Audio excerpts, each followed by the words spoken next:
팔복은 다른 말로 하면 그리스도인들의 8가지 성품이죠. 8가지 성품은 은사가 아니라 그리스도인들이라면 누구나 갖춰야 될 성품을 말합니다. 이 8가지 성품은 순차적으로 일어나는 것이 아니라 동시적으로 함께 일어난다는 것입니다. 두 번째, 그리스도의 성품. 애통하는 자는 복이 있나니 저희는 위로를 받을 것이며. 자기 심령에, 마음에 아무것도 없다고 깨닫는 순간 이 사람이 실로 심각하게 느끼는 마음은 애통함이라고 합니다. 그래서 첫 번째 성품이었던 가난한 마음과 두 번째 애통하는 마음은 동시적으로 연결된다고 할 수 있지요.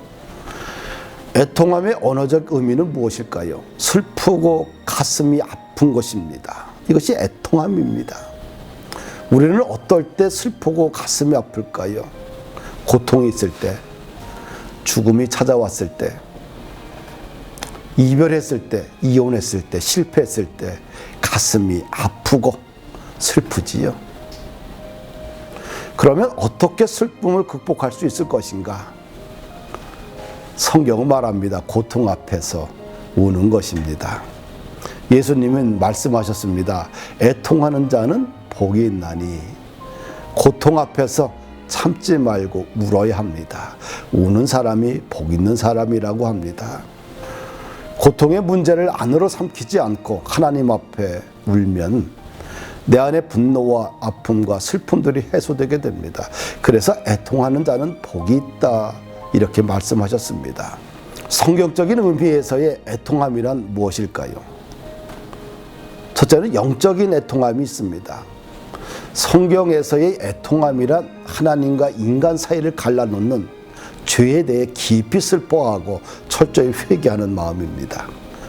내 안에 있는 죄와 허물을 보면서 애통함으로 울부짖으며 몸부림치는 고통이 성경적인 영적인 애통함입니다.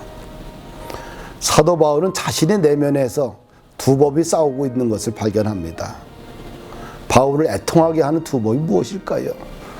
로마서 7장 15절부터 24절 말씀을 보면 내가 행하는 것을 내가 못하노니 곧 내가 원하는 것은 행하지 아니하고 도리어 미워하는 것을 행함이라.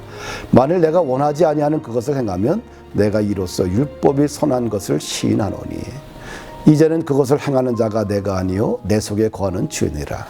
내 속 곧 내 육신에 선한 것이 거하지 아니하고 도리어 원하지 아니하는 바 악을 행하는도다.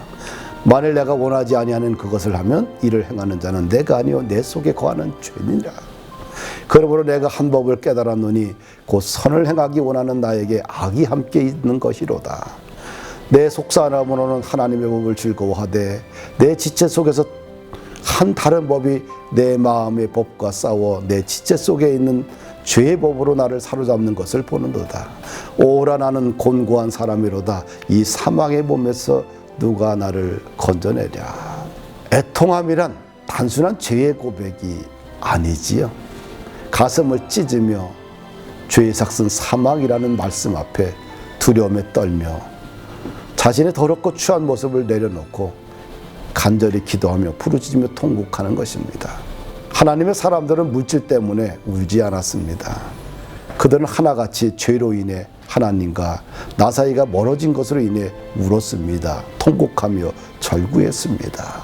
사도 바울도 자기 안에 두 가지 법이 있다는 것을 알고서 하나님 앞에 통곡하고 법과 싸우는 그런 자신을 보면서 나는 곤고한 사람이로다. 이 사망의 몸에서 누가 나를 건져내랴. 이것이 성경적인 애통함, 영적인 애통함입니다. 시편 32편과 51편은 다윗이 밧세바를 범하고 지은 참회의 시입니다. 인간의 존재를 괴롭히는 것이 바로 죄악임을 뼈저리게 느끼며 하나님께 자복하고 있습니다. 다윗의 영적인 애통함을 성경을 통해서 우리가 읽어보면 그 말씀 하나하나가 아주 절규하는 내용으로 가득 차 있습니다. 시편 51편 2절 이하를 보면 나의 죄악을 맑게 씻으시며 나의 죄를 깨끗이 제하소서. 물은 나는 내 죄가를 아오니 내 죄가 항상 내 앞에 있나이다. 내가 죄악 중에서 출생하였으며 어머니가 죄 중에서 나를 잉태하였나이다. 우슬초로 나를 정결하게 하소서. 내가 정하리이다. 나의 죄를 씻어주소서. 내가 눈보다 희리이다. 주의 얼굴을 내 죄에서 돌이키시고 내 모든 죄악을 지워주소서. 하나님이여 내 속에 정한 마음을 창조하시고 내 안에 정직한 영을 새롭게 하소서. 나를 주 앞에서 내쫓아내지 마시고 주의 성령을 내게서 거두지 마소서. 이것이 영적인 애통함입니다. 또한 성경을 보면 민족을 위한 애통함이 있습니다. 느헤미야는 조국 예루살렘의 슬픈 소식을 듣고 이렇게 반응을 보입니다. 느헤미야 1장을 보게 되면 예루살렘이 환난을 당하고 사람들이 심한 곤란함을 당하게 됩니다. 그 소식을 듣고 나서 느헤미야가 수일 동안 울며 슬퍼하고요, 하나님 앞에 금식하며 기도합니다. 조국 예루살렘이 환난을 당한 것은 나와 내 집이 범죄였다라고 하나님 앞에 회개하지요.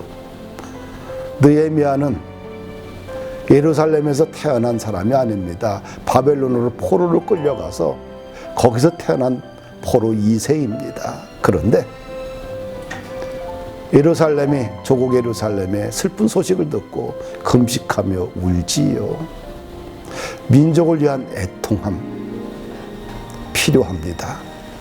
스가랴 4장에 보면 하만의 계략으로 인해서 유다인들이 멸절당할 위기에 처했습니다. 모르드게는 민족의 위기 앞에서 생명을 걸고 결단을 합니다. 모르드게와 에스더가 했던 행동이 잘 성경에 표현되어 있습니다. 모르드게는 자기 옷을 찢고 굵은 베옷을 입고 재를 뒤집어 쓰고 성중에 나가서 대성통곡합니다. 에스더는 3일간 금식하고 왕 앞에 나갑니다. 내가 죽으면 죽으리라.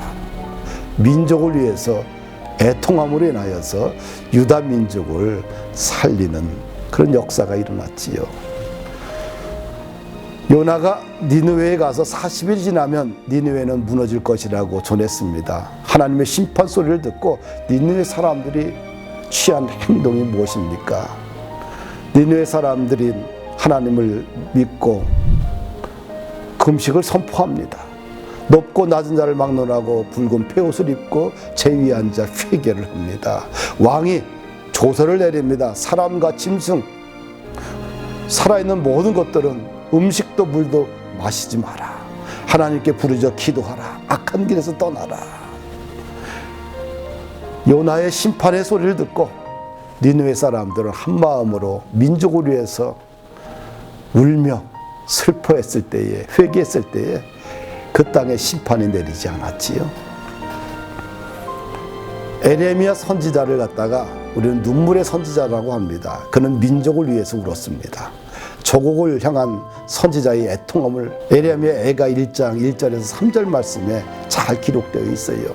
슬프다 이성이여, 전에는 사람들이 많더니 이제는 어찌 그리 적막하게 앉았는고. 전에는 열국 중에 크던 자가 이제는 과부같이 되었고, 전에는 열방 중에 공주였던 자가 이제는 강제 노동을 하는 자가 되었도다. 밤에는 슬피 우니 눈물이 뺨에 흐르며 사랑하는 자들 중에 그에게 위로하는 자가 없고 친구들도 다 배반하여 원수들이 되었도다. 유다는 환난과 많은 고난 가운데 사로잡혀갔도다. 그가 열국 가운데 거주하면서 쉴 곳을 얻지 못하며 그를 핍박하는 모든 자들이 궁지에서 그를 뒤따라 잡았도다. 민족을 위해서 애통하는 선지자의 그 아픈 그런 마음을 보게 됩니다. 그러면 애통하는 자는 어떤 복을 받습니까? 바로 위로를 받습니다. 이스라엘 사회의 선생님이란 랍비들은 메시아를 위로의 주님이라고 불렀습니다. 메시아 시대의 주님이 감당해야 될 사명이 바로 위로였기 때문입니다. 애통하는 자들은 복이 있나니 위로를 받을 것이며, 애통하는 자들은 하나님의 정의가 너무 더디게 실현된다는 사실에 슬퍼했습니다. 그러나 이제는 현실적인 어려움과 아픔이 있지만 그럼에도 불구하고 애통하는 자들에게 기쁨이 찾아왔습니다. 메시아를 통해서 이 땅에 구체적으로 구원의 시대가 열렸기 때문에 더 이상 슬퍼할 필요가 없습니다. 구원을 받음으로 위로를 받았기 때문입니다.